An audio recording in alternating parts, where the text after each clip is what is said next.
Эфир абхазского телевидения продолжает русская служба новостей. Здравствуйте. Президент Абхазии Аслан Бжаня встретился с сопредседателями международных женевских дискуссий по безопасности и стабильности в Закавказье, представителем ООН Джихан Султаноглу, спецпредставителем Евросоюза по Южному Кавказу Тайво Кларом и спецпредставителем ОБСЕ по Южному Кавказу Рудольфом Михалкой. В ходе встречи обсуждалась повестка очередного раунда женевских дискуссий, намеченных на 10-11 декабря.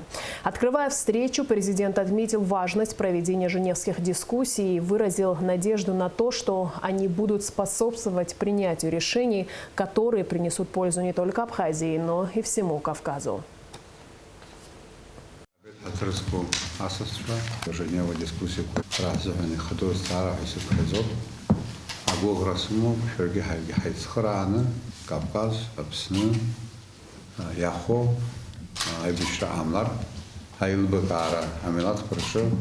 أخذنا وبسوقنا قرسم حريح تخوكو حراخوب كوسي حموكو الله تخوب أتجوز عاشة هالشيء رياض حلو هاي بشرع مرز وبري يورقع تخوب حبانين سوبراش نيو يقو وبري وصل شو حمزة تخوب عاد قلرا وبري جانا خلا يحمكنا بوغرسم وبعد قلرا حاوته. С сопредседателями международных женевских дискуссий по безопасности и стабильности в Закавказье встретился и заместитель министра иностранных дел Абхазии Иракли Тужба. В контексте обсуждения вопросов безопасности абхазская сторона выразила обеспокоенность в связи с продолжающимся процессом милитаризации Грузии. В частности, речь шла о проводимых учениях в формате Грузия-НАТО, о недавнем визите в акваторию Черного моря ракетного эсминца ВМС США и ряда других обстоятельств, способных негативно отразиться на ситуации в регионе. 26 ноября в Абхазии отмечают один из главных государственных праздников – День Конституции. Это праздничный выходной день в республике. Основной закон Республики Абхазия был принят на сессии Верховного Совета 12-го созыва 26 ноября 1994 года и одобрено всенародным голосованием 3 октября 1999 года. С Днем Конституции народ Абхазии поздравил президент Аслан Бжаня. Принятие Конституции стало результатом многовековой борьбы абхазского народа за установление государственности нашей страны. Согласно основному закону республики, Абхазия – независимое демократическое государство, гарантирующее права и свободы каждому гражданину, говорится в частности в поздравлении главы государства. Аслан Бжаня также отметил, что в быстро меняющемся мире возникают новые цели и задачи. Президент выразил надежду, что создание Государственной комиссии по конституционной реформе и работа над внесением поправок в основной закон страны будут способствовать укреплению и развитию абхазского государства. С Днем Конституции сограждан поздравила и уполномоченный по правам человека в Абхазии Сида Шакрыл. Согласно нашей Конституции, соблюдение и защита прав человека – обязанность государства. Конституция закрепила общечеловеческие ценности, без которых немыслима жизнь цивилизованного человека. В то же время наша Конституция защищает право нашего малочисленного народа на сохранение и развитие в современном мире, говорится в частности в поздравлении омбудсмена.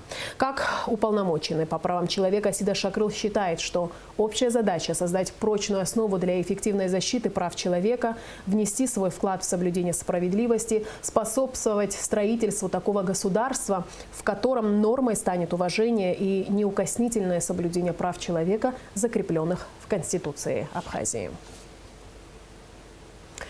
Пятница, 27 ноября, объявлена дополнительным выходным нерабочим днем, сообщает пресс-служба Кабмина. Решение об этом принято в целях обеспечения дополнительных условий для проведения в учреждениях и организациях дезинфекционных мероприятий, направленных на профилактику распространения коронавируса и для эффективной реализации распоряжения президента о продлении ограничительных мер до 12 января. В пятницу, 27 ноября, во всех отделениях Сбербанка Абхазии объявлен рабочий день. Будет осуществляться выдача пенсий и прием налоговых платежей. Кабинет министров также утвердил производственный календарь на 2021 год. В общей сложности в Абхазии в 2021 году будет 246 рабочих и 119 выходных дней. Продолжаем выпуск. За прошедшие сутки тестирование на коронавирусную инфекцию проведено у 269 человек. Диагноз COVID-19 подтвержден у 90 из них. На данный момент в Гудаутской ЦРБ находится на лечении 75 человек, в тяжелом состоянии 23 пациента. Ночью 25 ноября в Гудаутском госпитале скончался пациент 70 лет. В мобильном многопрофильном госпитале, развернутом на территории пансионата Айтар в Сухуми, находится 32 пациента с подтвержденным диагнозом новой коронавирусной инфекции. В тяжелом состоянии 3 человека. Общее число выявленных заболевших коронавирусом в Абхазии на сегодняшний день составляет 5648 человек, 74 летальных случая. Выздоровели 3654 человека. Оперативный штаб по защите населения от коронавирусной инфекции призывает граждан Абхазии соблюдать все необходимые меры предосторожности, чтобы избежать заражения. Реализацию мер по защите населения от коронавируса обсудил премьер-министр Александр Анквап с министром здравоохранения Тамазом Цахнаки, главным санитарным врачом Людмилой Скорик и директором Абхазфармации Рустамом Адлиба. Глава Минздрава проинформировала о ситуации с коронавирусом, отметив, что показатели заболеваемости в ноябре снизились на 50%. Однако оперативным и координационным штабами было рекомендовано продлить ограничительные меры на основании данных о количестве тяжелых и летальных случаев. По мнению специалистов, продление ограничительных мер позволит медикам контролировать ситуацию с заболеваемостью, особенно на фоне угрозы заражения вирусом гриппа и коронавируса одновременно. Тамаз Цахнаки проинформировал премьер-министра и о том, что усилено материально-техническое обеспечение Гудаутского ковид-центра. Заключены контракты на поставку дополнительных партий защитных средств, медикаментов, диагностического оборудования, в том числе для создания ковид-лабораторий в Гагре и Ачамчире. Кроме того, Минздрав продолжает реализовывать ряд ведомственных программ, касающихся лечения туберкулеза, диабета, больных с терминальной почечной недостаточностью. Рустам Адлиба рассказал, что сегодня медицинские учреждения получают медикаменты в объемах, указанных в заявках. Александр Анквап поручил медикам предварительно проработать вопрос полного обеспечения всем необходимым на январь-февраль 2021 года, чтобы избежать нехватки медицинских препаратов в первом квартале нового года. Как известно, у части пациентов новая коронавирусная инфекция протекает очень тяжело. Люди попадают в отделение реанимации, их подключают к аппарату искусственной вентиляции легких, но даже выписка из больницы не означает, что человек полностью здоров. ковид может приводить к разным последствиям. От кратковременной потери обоняния до мышечной слабости, которая может остаться навсегда. Как избежать тяжелых последствий болезни? Об этом мы поговорили с главным терапевтом страны Анжелой Арчелия. Репортаж Сарии Кварацхелия. Даже после легкой формы COVID-19 восстановление может затянуться. К слабости и одышке нередко добавляются нарушения пищеварения, выпадение волос, проблемы с кожей, бессонница и чувство тревоги. Врачи считают, что организм должен восстановиться сам через 2-3 месяца, но так происходит не всегда. Слабость и небольшая температура могут сохраниться, даже если тест показал отрицательный результат. В ковидном госпитале после выписки, после соблюдения всех правил изоляции иногда попадают к нам в отделение терапевтическое, где мы проводим реабилитационную работу, то есть обследуем больных, делаем спирометрию, проводим там УЗИ, исследования, компьютерную томографию, повторную и проводим долечивание пациентов и пытаемся справиться с осложнениями данного заболевания, потому что заболевание малоизученное, все пытаются что-то найти, но тем не менее пока вот имеются такие симптомы, как подъем температуры длительный после выписки из стационара, после ликвидации основных тяжелых симптомов, но тем не менее бывает там 38 температура поднимается, в лучшем случае 37-37,1, что бывает чаще. Все эти пациенты, которые тяжело перенесли, нуждаются в дальнейшем наблюдении у врачей, терапевтов, пульмонологов. Многие пациенты проходят терапию на дому под контролем участковых терапевтов, многие попадают к нам в стационар. Поэтому эти больные нуждаются в наблюдении динамическом, потому что мы должны знать, какие последствия развиваются. Это пневмофиброз, будет ли дыхательная недостаточность. Некоторые пациенты, которые тяжело пережили это заболевание, иногда у них сохраняется необходимость концентратора в кислородном и поддержки кислорода. Иногда у человека формируется ложное убеждение о болезни, что это смертельно, неизлечимо, что организм после болезни будет разрушен. Когда у человека так называемое туннельное сознание, и он видит только катастрофу, то ему сложно сосредоточиться на лечении. Люди в таком состоянии могут отказываться выполнять предписания врача, принимать таблетки, ложиться на живот, дышать кислородом, принимать пищу, пить воду. Поэтому во время работы в больнице врачам приходится проводить с пациентами дополнительные беседы с целью развенчивания мифов о болезни и повышения мотивации на лечение, говорит Анжела Арчелия. Это все влияние самого вируса и самого заболевания, а не о том, что там пациент вдруг стал вредным или тому подобное. Тяжелое заболевание, имеющее осложнение, всегда сказывается на центральной нервной системе. Врачи постоянно заходят к пациентам, в день не меньше 3-4 раз. Это пациентам средней степени тяжести, легким пациентам. А тяжелые пациенты, которые же в реанимации, находятся под неусыпным наблюдением и врачей, и медсестер. Коронавирусная инфекция, особенно если потребовалась госпитализация, может привести к большому количеству психологических проблем. Человека выдернули из привычной обстановки. Повсюду одинаковые люди в белых комбинезонах. Нельзя свободно передвигаться по отделению. Он целый день находится в замкнутом пространстве своей палаты и чувствует себя, как в тюрьме. На этом фоне начинаются панические атаки. «Я не выберусь отсюда», «Я не выживу», «Никто не знает, как мне помочь, потому что от вируса нет лекарства». Некоторые пациенты также переживают острое горе, если кто-то из близких умер от коронавирусной инфекции, и они узнают об этом в больнице. Или чувство вины. «Я заразил, теперь все страдают из-за меня». Пациент, который до болезни был абсолютно спокойный, адекватный, уравновешенный, да, внезапно происходит изменение личности. То есть они начинают истерика у них, потому что заболевание пугает окружающих и его самого лично, потому что он слышит, что кто-то умер от этого заболевания.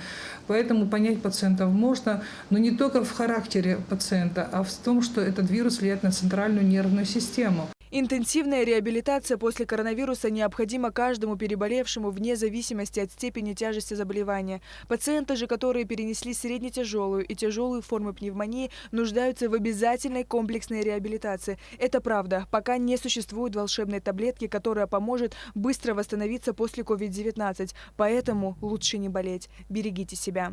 Сария Кварацхеля, Тимур Гогохия, Абхазское телевидение. 25 ноября отмечается День российского военного миротворца. Праздничная дата была установлена указом президента Российской Федерации в августе 2016 года. Группа советских офицеров впервые присоединилась к миротворческим силам Организации Объединенных Наций 25 ноября 1973 года для участия в операции на Ближнем Востоке. Силы, которые принято называть «голубыми касками», были созданы для поддержания мира и предотвращения конфликтов. В данный момент российские военные миротворцы выполняют задачи по поддержанию мира на территории Нагорного Карабаха. В Абхазии миротворческие силы выполняли задачи по обеспечению мира 14 лет. За эти годы в миссии приняли участие более 30 тысяч российских миротворцев. 117 военнослужащих погибли, исполняя воинский долг. Россия участвует в миротворческих миссиях под флагом ООН с 1973 года. С тех пор российские миротворцы побывали в нескольких десятках горячих точках на разных континентах. Абхазию с российскими миротворцами связывает своя особая история. Ввод в Республику миротворческих сил после окончания Отечественной войны народа Абхазии стала гарантией невозобновления военных действий и сохранения мира на нашей территории. Это стало возможным после подписания 14 мая 1994 года соглашения о прекращении огня и разъединении сторон, которое также предусматривало ввод в Абхазию коллективных миротворческих сил.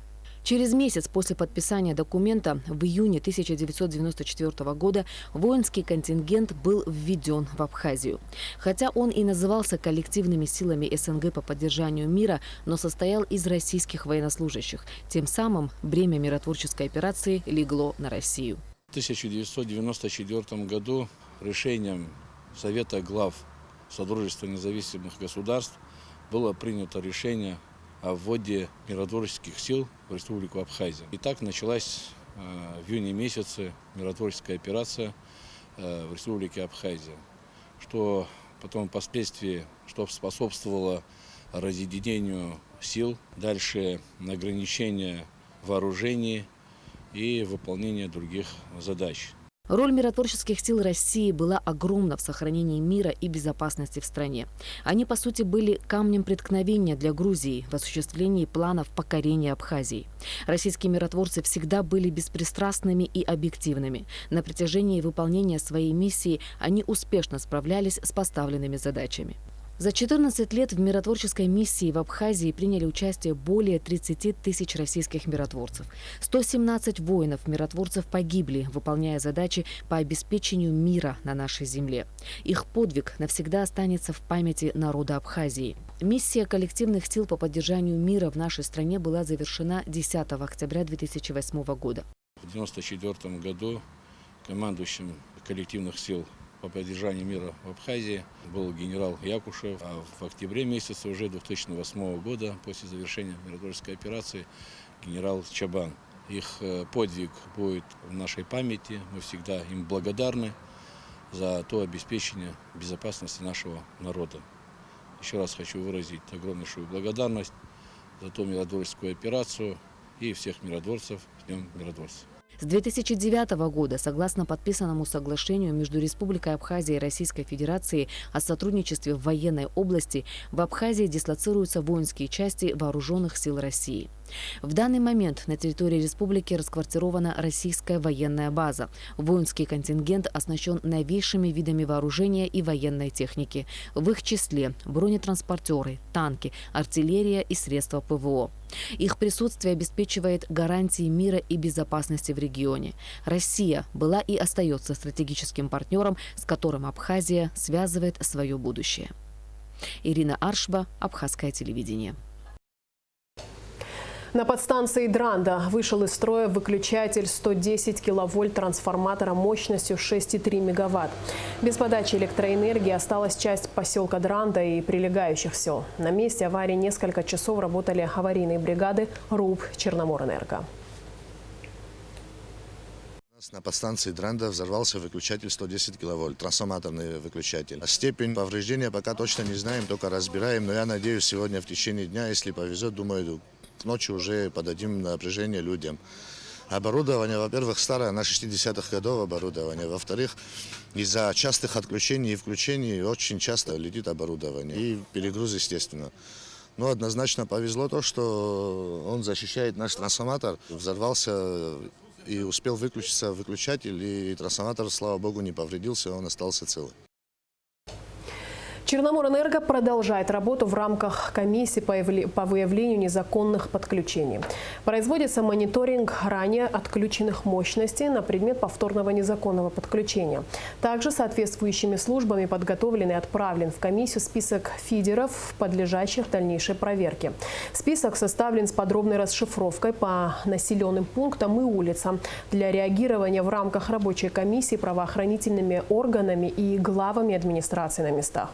Ситуация будет отслеживаться службой распределительных сетей РУП «Черноморэнерго». Наша съемочная группа вместе с сотрудниками Министерства внутренних дел, службой госбезопасности и работниками Энергонадзора и Черноморэнерго побывала на 6 объектах майнинга криптовалют. Все подробности в репортаже Смогуланзе. Ничем не примечательное заброшенное здание на территории кожзавода в городе Сухум. За этой решеткой можно увидеть майнинг-оборудование. Правда, характерного шума моторов не слышно, как и не видно движения вентиляторов. А это значит, что в данный момент ферма не работает. Этот объект отключен уже неделю. 19 ноября сотрудники Энергонадзора провели очередной рейд, в ходе которого данная незаконная криптоферма была обесточена и опломбирована. На тот момент в помещении стояли 100 аппаратов, потреблявших 130 киловатт электроэнергии в час. За месяц это 93 тысячи киловатт-часов. В данный момент трансформатор, расположенный на территории кожзавода, питает только прачечную и цеха по изготовлению мебели. Мы уже 3-й раз приходим на этот объект за эту неделю. И этот объект непосредственно находится в выключенном состоянии. Выключен почему? Потому что мы ставим свои пломбы, а при срыве пломб там обнаруживается повреждение. И, как вы видите, пломбы не повреждены. Далее специалисты проинспектировали еще 5 объектов. Крупная криптоферма была обнаружена и отключена в селе Яштуха. В одноэтажном здании на одном из приусадебных участков располагались 540 майнинг-аппаратов. Кроме того, в этом же селе была обнаружена еще одна криптоферма. 97 аппаратов специалисты отключили в одной из старых блочных построек. Также были проинспектированы 3 объекта, отключенные ранее. В ходе проверки было установлено, что их владельцы не делали попыток вновь подключиться к сети. С момента принятия закона Кабинета министров об ограничениях добычи криптовалют мы, не покладая рук, работаем, выключаем объекты, где находится оборудование по добыче криптовалют.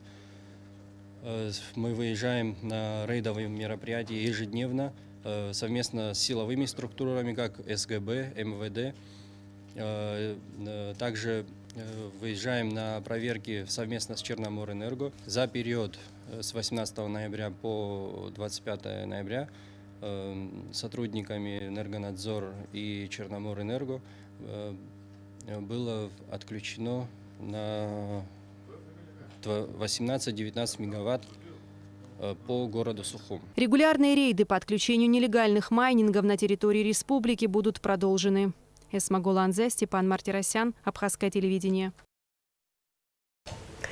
Состояние электроэнергетической отрасли, промежуточные результаты работы по выявлению нелегальных майнинговых фирм были обсуждены на встрече премьер-министра Абхазии Александра Анкваба и генерального директора РУП Черноморэнерго Михаила Логуа. В частности, на встрече шла речь о мерах по регулированию деятельности криптопредпринимателей. Расширенный репортаж со встречи премьер-министра с руководителем Черноморэнерго смотрите после выпуска новостей. С 26 ноября в республике вводятся временные ограничения режима потребления электроэнергии с однократным отключением в течение суток на 2 часа. Сокращение времени отключения абонентов с 4 часов до 2 стало возможным в связи с осуществлением мероприятий по отключению криптофирм от электросети Республики Абхазия. Итак, с 26 ноября в республике вводится следующий график верных отключений электроэнергии. Ткорчалский район, поселок Бзыбь, часть Гулрыбжского и Ачамчирского районов с 8 до 10 часов утра. Город Пицунда, село Алахадзе, часть города Сухум и Сухумского района с 10 до 12 часов утра. Западная часть Гагарского района, западная часть Гудаутского района с 12 до 14 часов дня. Западная часть Гудаутского района, часть города Сухум и Сухумского района с 14 до 16 часов дня. Центральная часть города Сухум и Сухумского района, восточная часть города Чамчира и Ачамчирского района, часть Галского района с 16 до 18 часов вечера. Западная часть города Сухум и Сухумского района, восточная часть города Чамчира и Ачамчирского района, часть Галского района с 18 до 20 часов вечера. Город Гагра, западная часть Гагарского района, восточная часть Гулрыбжского района, часть Галского района с 20 до 22 часов вечера. Западная часть Гудаутского района, западная часть Ачамчирского района с 22 до 24 часов ночи. Задержаны лица, подозреваемые в краже в магазине «Через». У жителя Гагры на КПП ПСО изъято сильнодействующее наркотическое средство. А при осмотре подсобного помещения частного домовладения в Гагарском районе обнаружено наркотическое вещество в крупном размере. Подробности в оперативной сводке Министерства внутренних дел.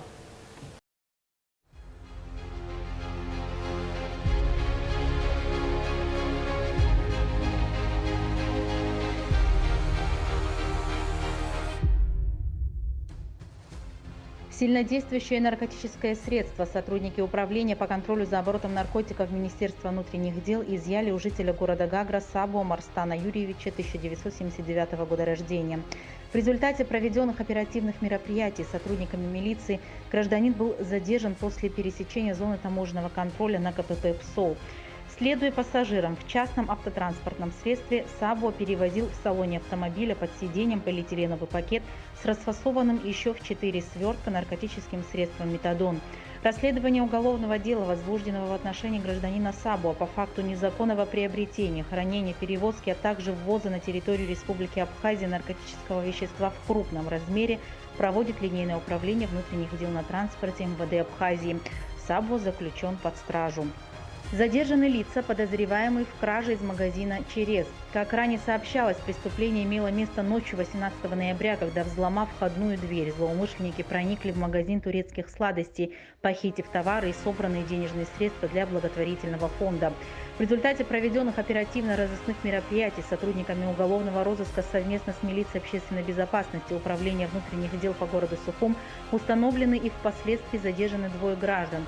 Житель Сухумского района Маланзе Демис Руландович, 2002 года рождения и проживающий в городе Ткварчал, Папаскири Эльдар Элганович, 2000 года рождения. Молодые люди в содеянном сознались, ведется следствие. Незаконное хранение наркотического вещества в особо крупном размере вменяется Пачуле Тарьелу Вахтанговичу, 1976 года рождения. При осмотре подсобного помещения частного домовладения в селе Амазара Гагрского района сотрудники милиции изъяли порядка 124 грамм принадлежащего данному гражданину наркотического вещества марихуана. Оперативные мероприятия провели сотрудники уголовного розыска и милиции общественной безопасности Цандрипского отдела милиции УВД по Гагрскому району. В отношении Тарьела Пачуля избрана мера пресечения в виде ареста. Двое жителей города Сухум, Пилия Рустам Иванович, 1998 года рождения, и Чачибаев Владислав Нукзарович, 1996 года рождения, задержаны сотрудниками уголовного розыска столичного управления внутренних дел. Последние подозреваются в краже телефона и денежных средств из кармана пальто посетительницы Апатски Абаза. По данному факту возбуждено уголовное дело. Расследование проводит отдел дознания Управления внутренних дел по городу Сухум. Незаконно ввезенное на территорию Республики Абхазия психотропное вещество изъято у жительницы Гагрского района. Гражданка Терзян Сусана Ашотовна, 1988 года рождения, была задержана сотрудниками Управления уголовного розыска МВД Абхазии совместно с оперативными сотрудниками Гагрского районного управления внутренних дел после прохождения зоны таможенного контроля на КПП ПСОЛ и припровождена в районное отделение милиции. В ходе личного досмотра у женщины изъята пластина запрещенного в свободном обороте препарата «Лирика». В отношении гражданки Терзян возбуждено уголовное дело по факту незаконного приобретения, хранения, перевозки, а также ввоза на территории Абхазии запрещенного вещества. Судом города Сухум последняя отпущена под подписку о невыезде. Расследование проводит следственная группа линейного управления внутренних дел на транспорте Министерства внутренних дел Республики Абхазия. Продолжаем выпуск. Министерство сельского хозяйства республики продолжает прием у населения мраморных клопов. За 1 килограмм насекомых-вредителей выплачивается 1000 рублей. В Очамчирском и Ткварчалском районах было собрано порядка 1,5 тонны вредителей. О том, как прием клопов организован в Галском районе, расскажет Алика Трапш. Жители сел Галского района механическим способом собрали более 340 килограммов мраморного клопа. Насекомых в основном отлавливали в подвалах и сараях, где вредители в поисках места для зимовки прячутся от холода. Жители Галского района признаются, что оплата за такую работу является хорошим стимулом. Соседи собрали, и молодые собирали, и я тоже помогал. И всего вышел у нас 20 килограмм. Никого не живут там, что бесхозный дома. Вот там. А у нас в Репе лес. И там много можно еще собирать. Я привезла 41 килограмм. Собирала в Приморске уже на протяжении полгода. Сказали, что можно сдать, и я вот привезла.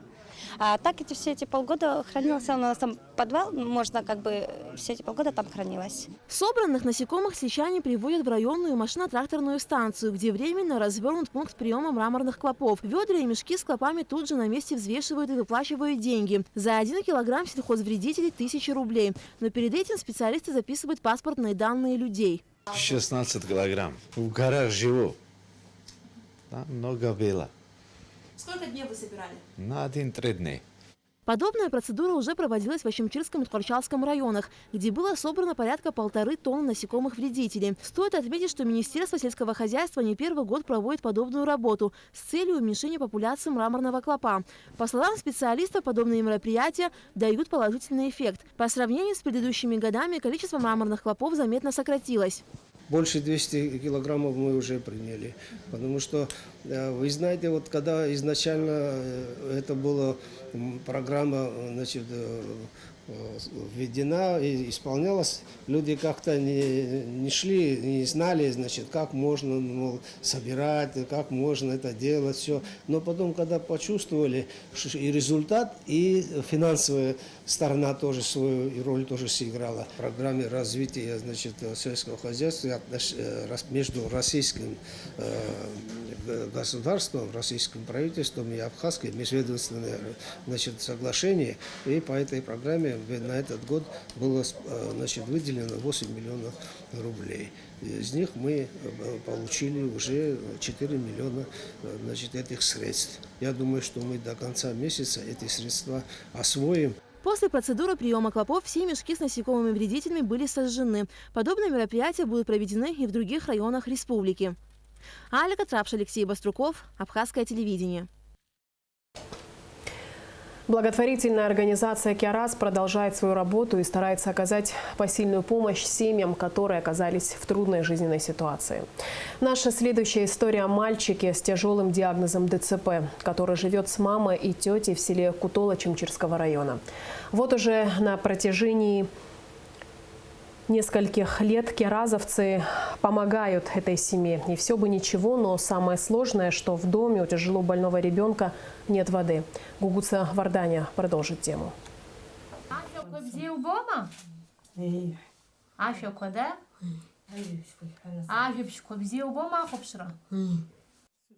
Этого общительного и улыбчивого мальчика зовут Фрикан, но дома все ласково называют его Анрик. У мальчика тяжелый недуг. При рождении ему поставили диагноз ДЦП. Анрик живет в селе Кутол вместе с мамой и тетей. Несмотря на болезнь, он веселый, общительный, радуется каждому дню. И единственное, что расстраивает 15-летнего мальчика – отсутствие воды в доме.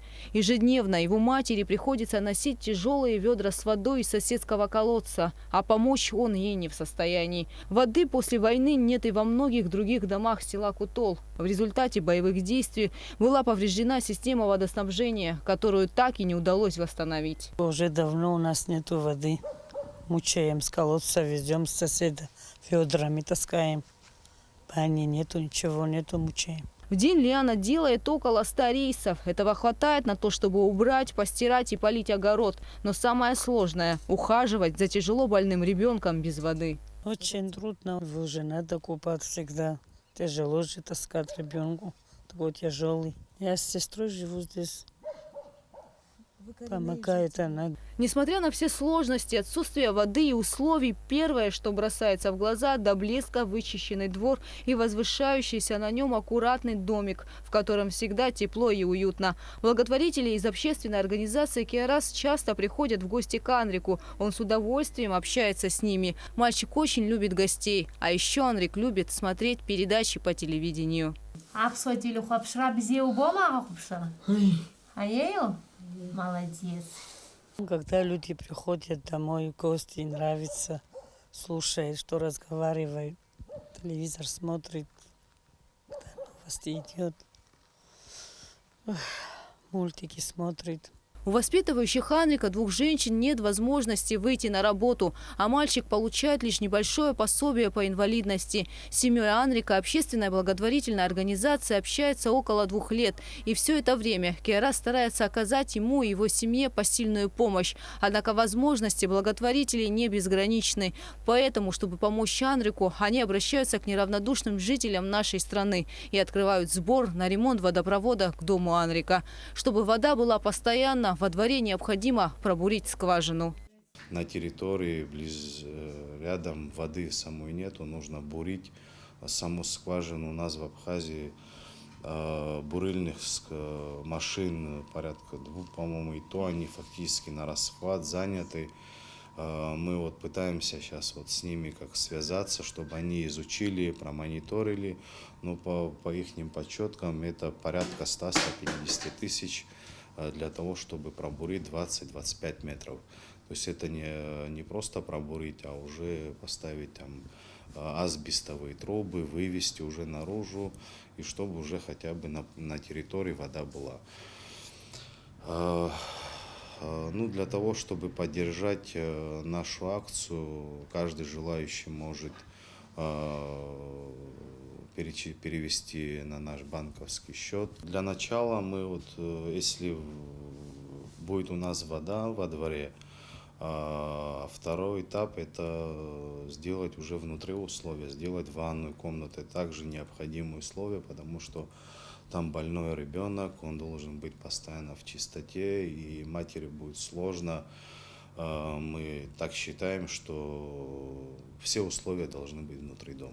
Чтобы помочь Анрику, киаразовцы создали проект, направленный на перевод современной качественной детской литературы на абхазский язык. Так была переведена книга знаменитой писательницы Одри Пен «Поцелуй в ладошки». Она уже в продаже. Приобрести ее можно в офисе организации «Киараз». Все собранные от продажи книги средства будут направлены на ремонт.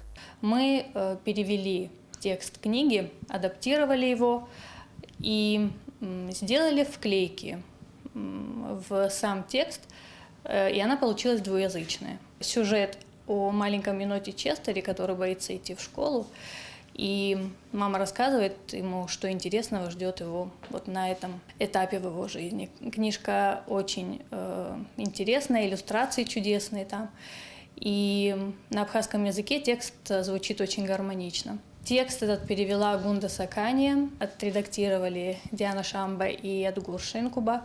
Подготовить пилотный вариант книги помогла мне Алина Жиба. Всем им я хочу выразить слова благодарности, потому что это большой труд, и мы надеемся, что у нас получится выпустить серию таких книг, и современная детская литература будет доступна нашим детям, их родителям на родном языке. Стоимость книги 650 рублей. Каждый из нас может внести вклад в благое дело. И, возможно, благодаря вашим усилиям и неравнодушным сердцам в доме у тяжело больного ребенка появится вода. Гугу Савардания, Артур Каландия, Абхазское телевидение.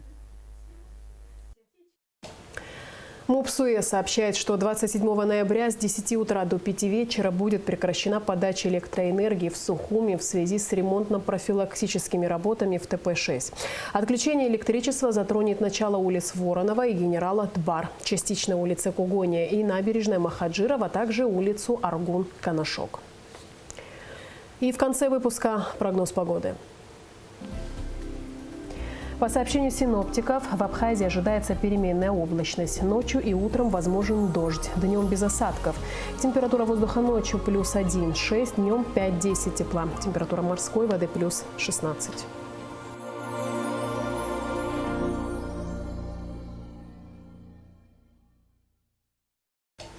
На этом наш выпуск завершен. Всего доброго и до встречи в эфире.